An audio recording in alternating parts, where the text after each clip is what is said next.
Hello, everyone. Welcome to another episode of Tailgate Talk. We're your hosts, David and Nick. Nick, say hi to the people.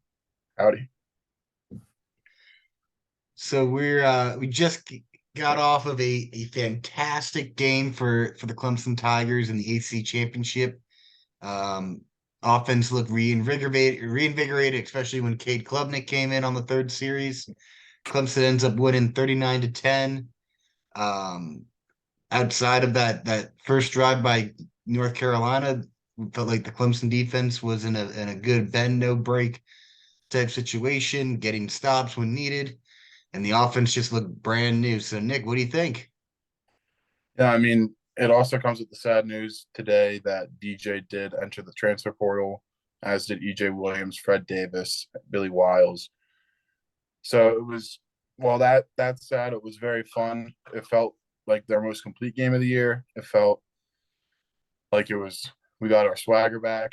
Um, it it felt good. It was a good day to be a Tiger yesterday. So shout out to Cade Klubnik. He's obviously the future. He's got the Orange Bowl start ahead of him. Hopefully, he can build on his confidence from this week. Um, Defense looked amazing against probably the best quarterback they've seen. I'd say. I mean, you can say Spencer Rattler was a good quarterback. Probably their best quarterbacks they've faced since I want to say Devin Leary in NC State, because Miami's quarterback wasn't that good. Malik Cunningham was out at halftime, so I'm not really counting that. And Notre Dame kind of just um, ran the ball, so you knew what Drake May was capable of. They held him to no touchdown passes. It was a great all around showing, and it felt good to be back.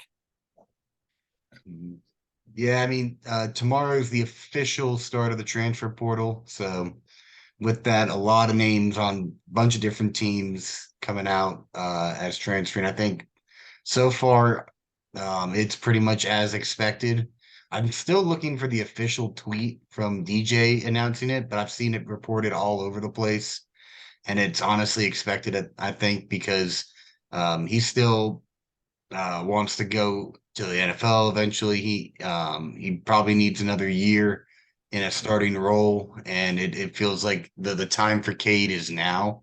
So, I mean, Clemson family needs to thank that man for everything that he's done, because he has been the most resilient guy when it comes to criticism and the ups and downs.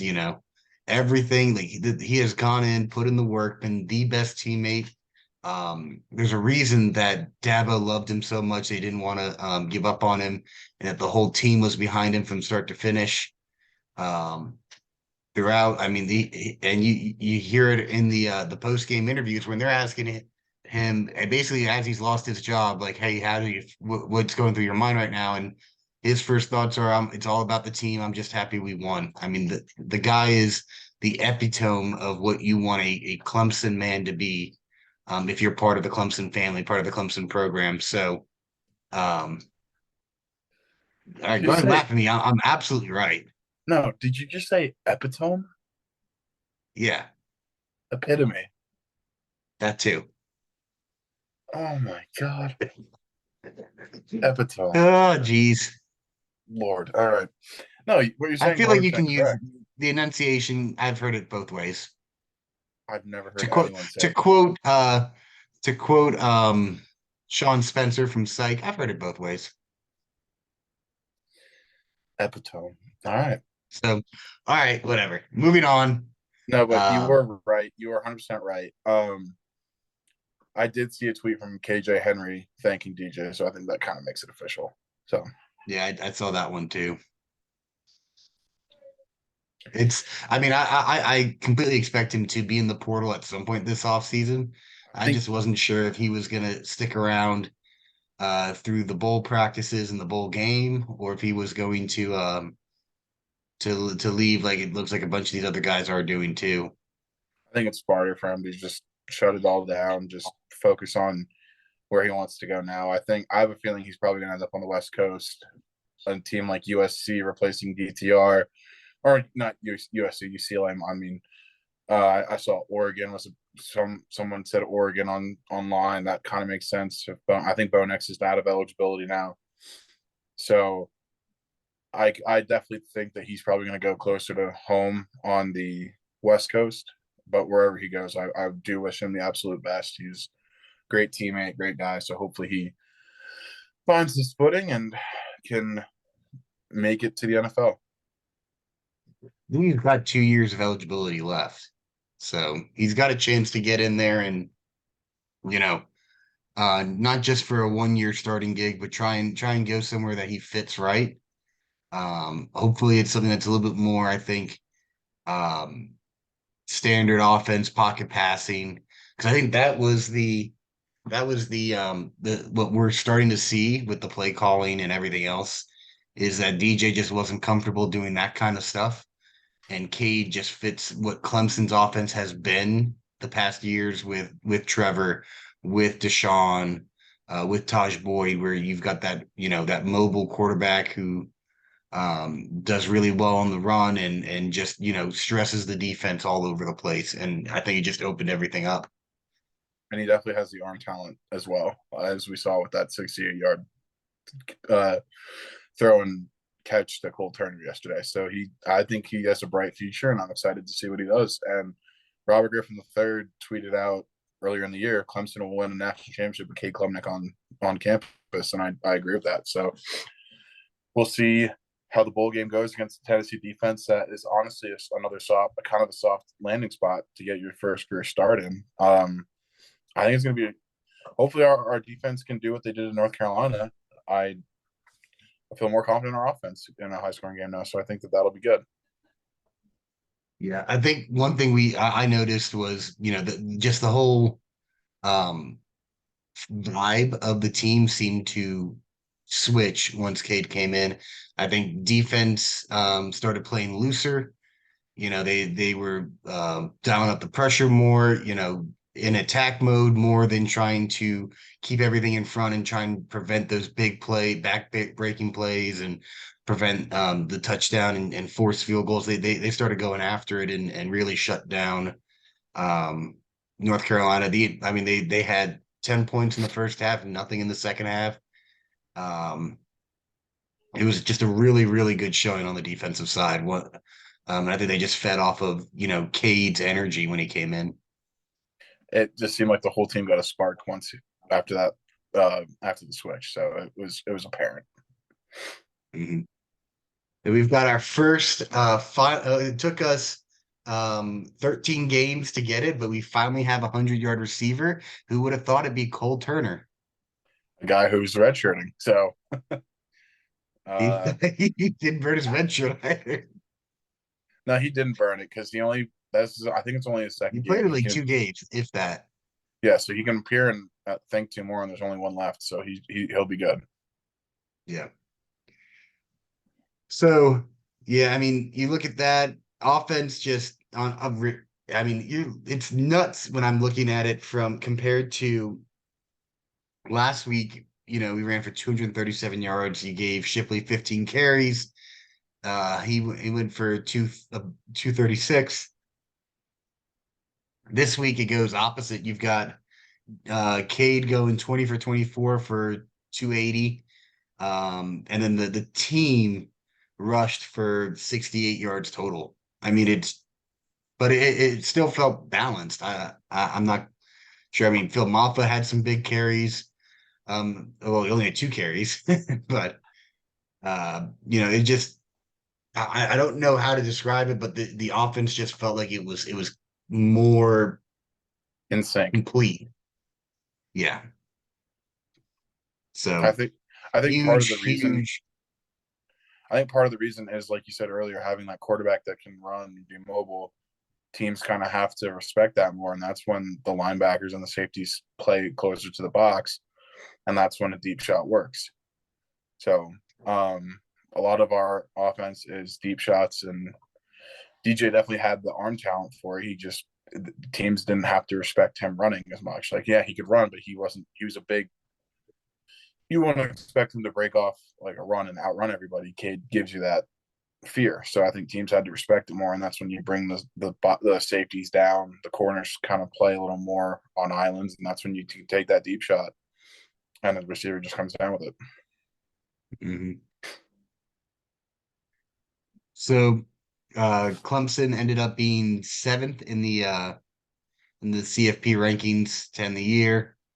They're gonna go and face Tennessee, as Nick said, in the Orange Bowl. Orange on orange. Should be fun. Late Wow. on the 30th, 8 p.m. kickoff, I think. So I'm looking forward to that. I think that's, I'm really interested to see how, with a month of preparation, what does this team dial up? How do they figure out how to handle Tennessee's offense? How do they put pressure on Tennessee's defense? Because I think if you get a convincing win against Tennessee to end the year, it's gonna make everyone feel real good going into that offseason about your chances next year. Yep. Completely agree. Mhm. I think So it's a Nick, good. I think it's a in good a little matchup. bit more in what? I think it's a good matchup on paper. I think it's. I think it'll be a favorable matchup. I don't want to say I'm ducking Alabama. I do think that we have more of a chance of beating Tennessee than beating Alabama, but I do think that we could beat the Tide. So it was a favorable draw. I think it was best case scenario for Clemson if they're not in the playoffs. So I think I'm excited for it. Yeah. I want to dive a little bit more into the Clemson Carolina game here. So Nick, what are your thoughts on some of these guys? I mean, the defense in particular, anything that stood out to you? Anybody in particular? Nate Wiggins, he had a hell of a game. I think he kind of proved that the Wake Forest game is not who he really is. I think that this is more who he is than what we saw in Winston-Salem. He played out of his mind, 98-yard pick six, blocked a field goal, countless, or I think there was like three. Could be wrong there, but I think there were three balls in the end zone that he knocked away. Played out of his mind. I don't know. I didn't see a defensive MVP, but if they did give one out, I think Nate Wiggins was deserving of it. He was all over the place in that secondary, and that was much needed against a potent North Carolina offense. And it was a breath of fresh air, kind of because in the past, our secondary this year has kind of been the weak point of that defense. It was nice to have a guy that is like Mackenzie Alexander, Andrew Booth, that corner that no one really wants to test. So it was good to have that back, and I think the future is Yeah, bright for him. yeah, buckle up, right? I mean, I agree 100%. He's the guy that has most developed. Like, it's the easiest thing to see in the world. Most That improved Wake player. Forest game, he got exposed. Just he was young. He went up against what is probably the best receiving core in the ACC. Um, Wake Forest had some dudes, some big, tall dudes, makes it very tough for a corner of his size to match up. But it got him, I think, laser focus going on for the rest of the season. You listen to him after the game, he's talking about pretty much after that game, it just the intensity and the focus dialed in. Coaches were getting on him, coaching him up, and he was way more receptive to it, he said, and after that. And so, spending that extra time in the film room, just proving that put it in that work really does help you out in the end. So I'm just so proud of him for doing what he needs to do and reaping the benefits. And yeah, I mean this was Nate Wiggins' game on defense. Blocked the field goal, took the pick six, pass defense after pass defense. Like the guy was just locked down and awesome. Sometimes you just need to get burned a little bit, and you need to make the mistake, and that's the best teacher. So I think I'm Hmm. happy it happened in a game that we won, and I am very happy it happened because it's now unleashed this version of him. So I think that was a very, at the time, it was like, I don't know about our secondary. Now it's kind of like, okay, we got a guy, we got a guy. So Another thing I want to point out, the linebackers for Clemson all over the field. You've got Trotter and Barrett Carter each having 9 tackles. Um, Trenton Simpson with 8. Wade Woodaz, who's playing like now a bit of a hybrid linebacker safety like Isaiah Simmons did. He had 6 tackles. Those were your leading tacklers for Clemson. just all over the field, tracking people down. And, these guys are young and they're very athletic. Historically, Clemson's leaned on that, the older linebackers to be coaches on the field, basically, to get everyone in Yeah. right, because of how Brent liked to call the defense. Um, this year, I think Wes has really just let those guys go out and play. There's been rotation stuff where he still gets the, McGuire in and all that. But, when you lean on those guys being your dudes, they've showed up all over the field with it. It's been awesome to see them, grow more and more comfortable. And now the mistakes that a inexperienced young guy makes, they're not making anymore. And Trenton also had a sack. I think that got taken away because Clemson accepted that face mask penalty. So he could have had another tackle there. Um, the other good thing about those guys that you mentioned, I think the only one that potentially is leaving is Trenton because he might go to the Mhm. draft. Barrett Carter's back next year. Trotter's back next year. Wade Woodhouse is a true freshman. So we got them for a couple of years. It could be a very good linebacking core for a couple of years to come. So I think that's very, very good for our defensive outlook. And I mean, the D line, I know we're losing a lot this year, but we're DLU for a reason. Like we'll Mhm. reload there and we'll get the best players. We got a lot of draft or a lot of recruits coming in that I think are going to be very good. So it'll be. I love when our defense is humming like that. So and it starts with Simpson, Carter, and Trotter. I saw a tweet from Rook to McMadden or McFadden, sorry. Hey, let's bring it back next year, type stuff. So if we get Rook Roro back this year, I'm just gonna be so happy to be able to yell out that name during the games. But like Trotter in particular, I want to point out, dude had 3 sacks, 3 tackles for a loss. Just nuts, living in the backfield, just recognizing things and getting back there. I mean, Barrett Carter's a freak athlete. Trenton Simpson has been a freak athlete, but Jeremiah Trotter has quietly been the most consistent linebacker for Clemson It this year. it seems like every week it's one of those guys just like having their game, and then it's not like they suck the rest of the time. Like they're very, very, very good players, and then they elevate it, and it's awesome to see. It's great to watch. Mhm. And I'm looking at this at the box score of everything, and I see half the page down is North Carolina's players. I think they've got a little over 11, maybe 13 guys there with stats, and then Clemson's double that. I mean, just with the amount of guys that are playing on the field, um, getting into the stat sheet in some way or another. Like it's a whole team defense that's going Yeah, on, and they're playing free and loose and just dialing up that pressure. I think that was the key to me was like the first 2 drives. It looked like they were sitting back, dropping 8, rushing 3, and Drake felt like he was able to move the ball around all he wanted. But then Cade comes in, the switch happens. All of a sudden the defense is like, okay, we're about to ball up, pin the ears back and go, and it just it changes it when you're in that kind of attack mentality when you're on defense. yeah. It was a great defensive showing to shut down that high powered offense to 10 points all in the first half. I think was it all in the first?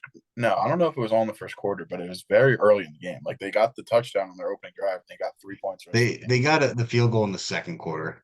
Okay, but um still, the point stands. Like they saw the end zone on their opening drive, and then not again for the rest of the game. So that what a showing. That was Wes's masterpiece, in my opinion. yeah. I don't know if you've seen it yet, Nick, but real quick we'll go through a little bit of the bowl games for the ACC. I think a lot of favorable matchups for the ACC. I think they can do some damage if they show up and are motivated. Starting off September or December 17th, you've got Cincinnati, Louisville. I think that Louisville, if they show up, can definitely win that game. But Cincinnati's going to be a tough out. So that game, I could see either way. Initial No thoughts Luke there. Fickle though. Right. That's kind of why I'm thinking Louisville's. That's why I'm picking Louisville in my Bowl Mania. We're gonna do a Bowl Mania, by the way.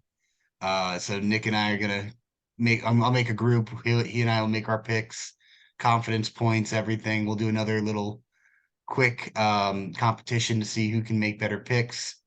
Um, because that didn't work out so great for me. But we're gonna keep rolling it up and doing some more. Uh, Let's go. but we'll each week be kind of updating you guys on that progress and what we pick for that week. If you decide to bet based off our picks, I apologize, but don't do that because it's no good. All right, next game would be Wake Forest, Missouri. I think that's going to be interesting. That's in the Gasparilla Bowl on December 23rd. Sam Hartman's final ride. I'm really Is he playing or interested opting to see out? what. I don't think he's opted out yet. I hope he plays. That's the other thing, and that's the crazy thing is seeing who happens with like teams, people who are opting out. But yeah, we've got on the 28th a couple of games. UCF Duke in the Military Bowl. That could be a good game. I think Duke has been a big surprise this year. And UCF has been good. They're coming off of two rough losses in a row. So how do they respond? Very, very interesting to see. And Oregon, North Carolina in the That'll Holiday be an Bowl. interesting one. That'll be a good game, especially if you again, who opts out? Does Bo Nix opt out? Um, what year is Josh Downs? Is he a He's done. He's done. I think he posted saying thank you to our nation, so I think he's done. Yeah, so that'll be interesting to see who Drake because Drake May's a freshman, so he'll be playing. Who does he Hmm. throw to? Starting to get that chemistry for next year, so interesting to see there. The next day, on the 29th, you got Syracuse, Minnesota in the Pinstripe Bowl. Both teams are used to the cold, although Syracuse plays in a dome. Um, Mo Ibrahim, the running back for Minnesota, does he play? Because I think he's about ready for the draft too. Hmm. Um, and then one game that I'm really looking forward to the Cheez It Bowl at Camping World Stadium in Orlando, Oklahoma, Florida State. Brent Oklahoma made Venables is that from bowl. Oklahoma, made that bowl 6-6, made that bowl. I feel like that's wrong though, because I don't know if they should have gotten in because Iowa State wasn't 6-6 last year. When that's interesting to me. So But there are yeah, I'm not quite sure how the tie-ins have been working this year, but that's kind of that laid up there. So that's who it is. It's Oklahoma, Florida State. I'm looking at it on ESPN, uh, I think Florida State's gonna all over the place. wipe away that one.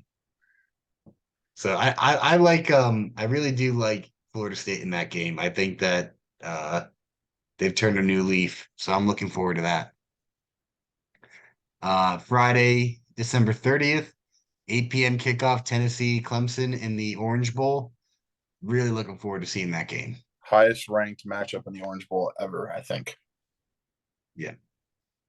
So that'll be cool to see all the orange. Hard to tell who everyone's rooting for. Love it. Um, Also have a noon kickoff that day, NC State, Maryland. Okay. Um, our family absolutely despises the state of Maryland just based off of run-ins with the state troopers. So if you don't speed in Maryland is what we basically hear from that. So any chance to root against Maryland is a good chance. So having some uncles that went to NC State just sweetens it up a little bit. So looking forward to seeing NC State and Maryland in the Mayo Bowl. I would absolutely love to see Dave Doran get doused in mayo. That'd be so That'd sweet.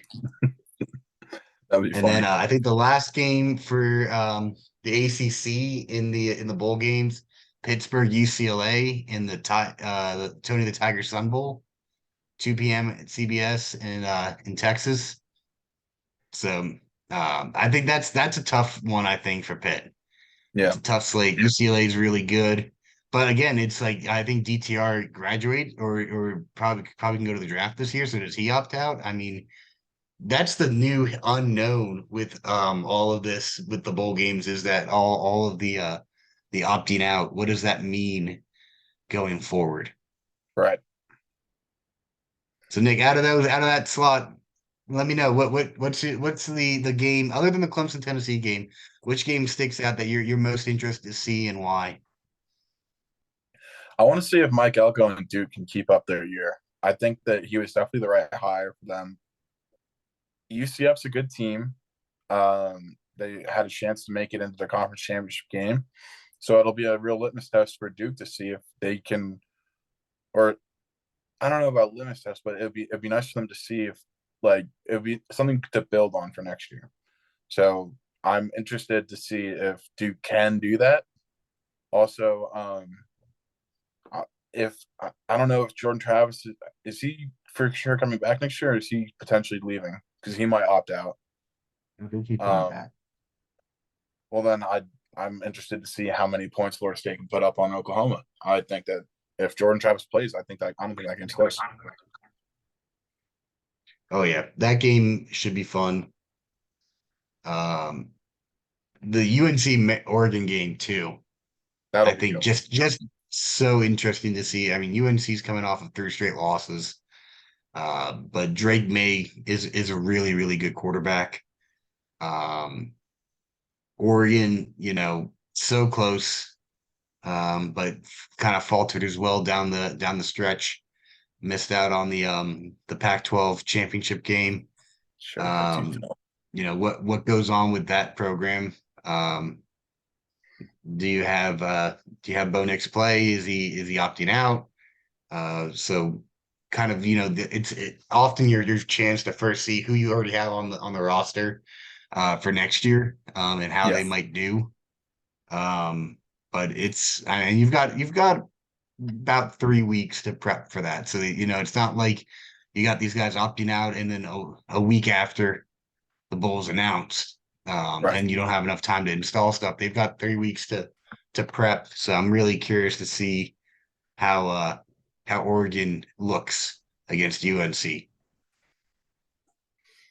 Yeah, that'll definitely be a tale of two programs. I feel like that are at a crossroads. I don't know about crossroads, but they can either build off a year. UNC, I feel like has to win. I mean, they've lost three in a row to end the year so far. They gotta end on a high note, send it in the next year. So I think UNC is going to be motivated to win that one. Oh yeah. Last thing right now. Initial thoughts on the top four. You've got Georgia at one, Michigan at two, TCU at three, and Ohio State at four. Nick, what do you think of the semifinal games? Think they're going to be close? You think we're going to get any upsets? I think they will be close. I think that TCU Michigan's a very intriguing matchup to me. I probably would lean more towards Michigan, but I think TCU can do it. Ohio State got a tough order getting Georgia and Atlanta. That's a home game for Georgia. It's going to be hard for Ohio State to kind of get through. I could see them winning. They have the offense to do some damage to Georgia. So I don't know if I'd be comfortable picking any of the upsets, but it's more so like 55 to 60%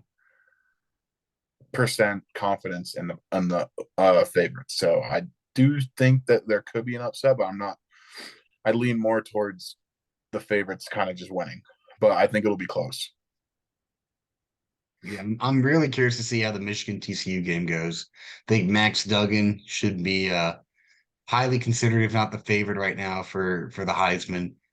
Dude putting his body on the line this past week and throughout the entire year. He is that offense. Um, and then Michigan, they were able to get by Purdue without Blake Corum. Now you're getting into the playoff, caliber teams. Can you stay balanced? Can JJ McCarthy do what he needs to do and provide some explosive plays?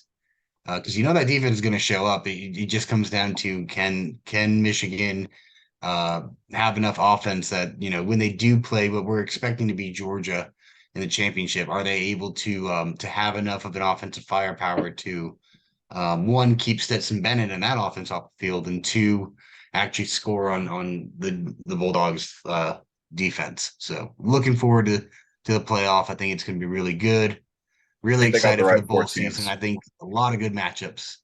Hopefully the SEC decides to care this year. I don't know. It should mean more, right? Um, Really quick, Not when you're not playing the playoff games. I do think they got the correct four. I think that this was a year where they could have slid in Alabama just based on name. I think they got the right four. So Hmm. Yeah. Well, I think that's all we've got this week, guys. Let us know what you think. How did your team do this year? Are you looking forward to the bowl games? Which game you think is going to be the best matchup?